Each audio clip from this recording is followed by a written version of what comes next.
Hello guys, my name is Alex, this is my vlog about life in Ukraine, and in this video we will continue studying Ukrainian Newspeak, words and phrases that reflect important features of local lifestyle or intentionally distort them.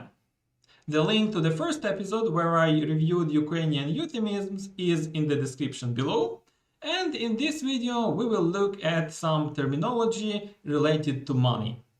The major provider of such terminology is public debt.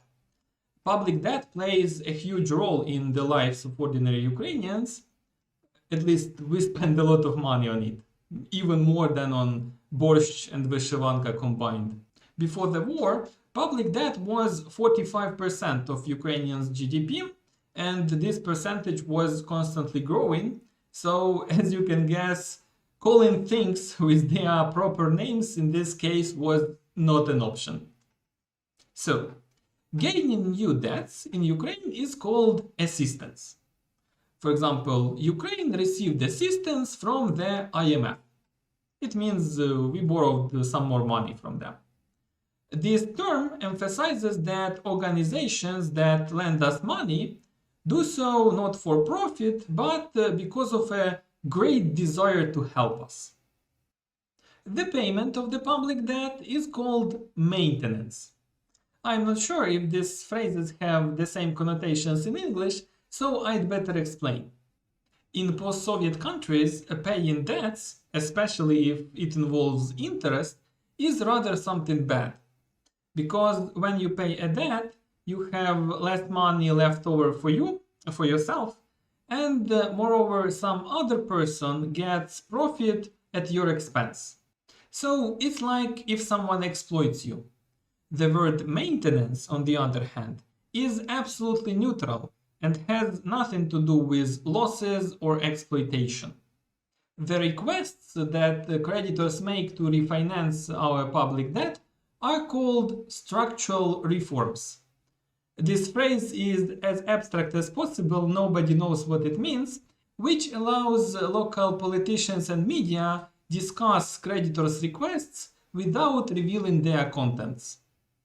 When structural reforms require cutting expenses, it's called optimization. For example, healthcare optimization. It means closing hospitals.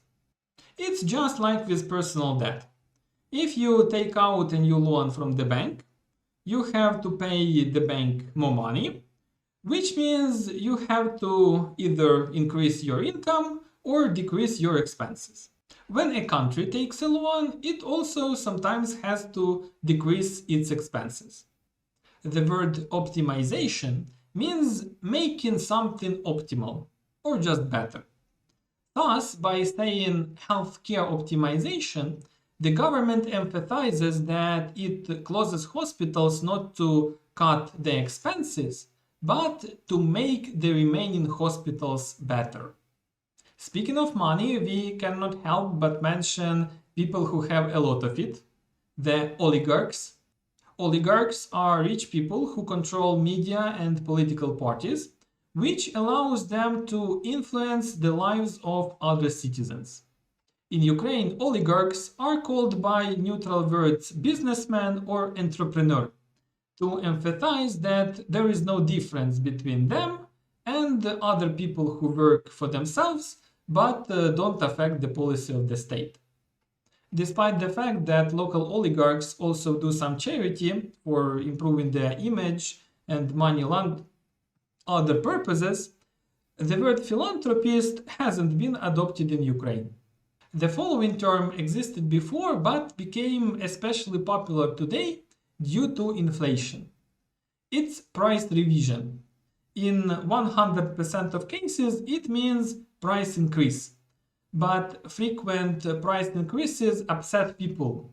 That is why local media prefer to say revision instead of increase, because this word leaves people with the hope that maybe at least this time the prices went down.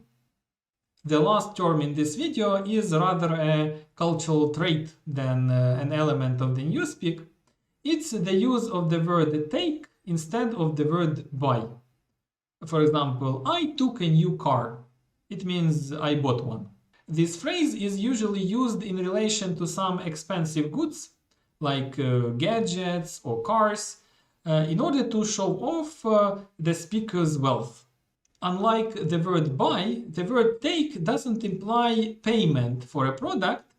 So by saying I took a new car, I emphasize that the amount of money I paid for it is not significant to me, which means I'm quite wealthy. That's it, guys. Thank you for your attention. Write in the comments what interesting money terms are used in your countries. Share this video with your friends. It really helps in developing my channel. And as usually, don't forget to like, subscribe, and have a nice day.